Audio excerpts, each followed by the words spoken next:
Nou, ik ben Lise Uil. Ik ben bisterdokter hier in de veeartse praktijk in Grauw. En wij behandelen je beestjes van grut tot lied. Hoen, katten, soms ook exoten. Schildpad hier we vorige week nog. Maar er zijn ook veeartsen die gaan paard op. Naar de hindes en naar de skiep, naar een heel soort kei hebben we in de praktijk. Van een veehouder kreeg ik toen een sticker toen ik hier kwam werken in de praktijk. Als zijnde Zeeuw in Friesland. En dat was Praat maar Friesk. En dat was de bedoeling dat mensen die tegen mij praten, dat die Fries zouden praten. En daar heb ik gewoon heel veel van geleerd. Nou, we praten denk ik al een soort Fries in de praktijk. Dus het is nou net zozeer dat het een heel soort extra is omdat de sticker er hinget, denk ik. Maar het is wel eigenlijk iets wat we uitdragen willen, dus werd wij echt wel achterstaan. En er zijn zelfs twee veeartsen, één veearts en één dierenarts die hier naar het waai komen. Die het zelf ongeleerd hebben, dus die praten ook binnen een periode, praten die echt Fries waarom naar meesken. Nou, ik ben een mooi voorbeeld van iemand die net uit Friesland komt en die toch Fries praat. Dus ik denk dat iedereen dat echt leren kan. Doch het. Ja, het levert denk ik een heel soort goodwill op, ook bij de meesken. De klanten die hier in de praktijk komen, dat binnen een heel soort Friezen. We zijn hier echt wel in een plattelandsgebied waar nog een heel soort Fries gesprutsen wordt. Nou ja, ik ben hier dan, ik ben 10 jaar uit Zeeland en dan praat je ook heel weinig Zeeuws meer.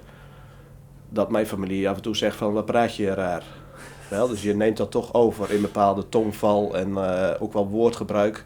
Bij de veeartsen die het op paard gaan, binnen soms echt wel dingen die het alleen nog maar in het Fries een benaming hebben. Dat is wel mooi van het Fries eigenlijk, ook van de mensen die Fries blijven praten, dat gewoon echt die echte woorden erin blijven. Een co die door het ongaan staat.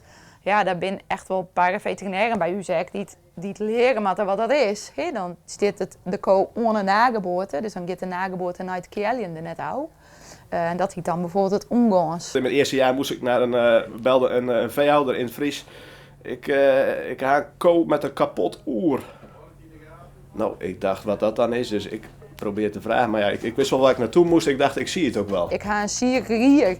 Nou, dan moeten de assistenten soms ook even denken van, wat is dat? Dus in die zin is het voor je opbouw van de relatie gewoon heel goed. Ja. En veehouders vinden het heel fijn dat ze dat gewoon door de telefoon zitten kunnen, zonder via de uitles. En wij merken dan dat dan moet iedereen wel weten wat er bedoeld wordt. Ja, hierachter zijn we bezig om een nieuw pand te bouwen. We groeien enthousiast. Het wordt hier echt wat te oud. Het is al van Jorretje Zondag dit gebouw. Dus het wordt tijd voor wat nieuws. En we zijn nu druk dwaande met een nieuwe praktijk. Eind van het jaar hoop je we daarin te trekken. Dus we vinden het echt heel leuk om na te denken hoe we daar het Fries meer in tot uiting brengen. Bijvoorbeeld met het woord Fries in Fries hoen en kat. En Praat maar Fries had ik onjoen om ons daarbij te helpen. Dus dat vinden we heel leuk.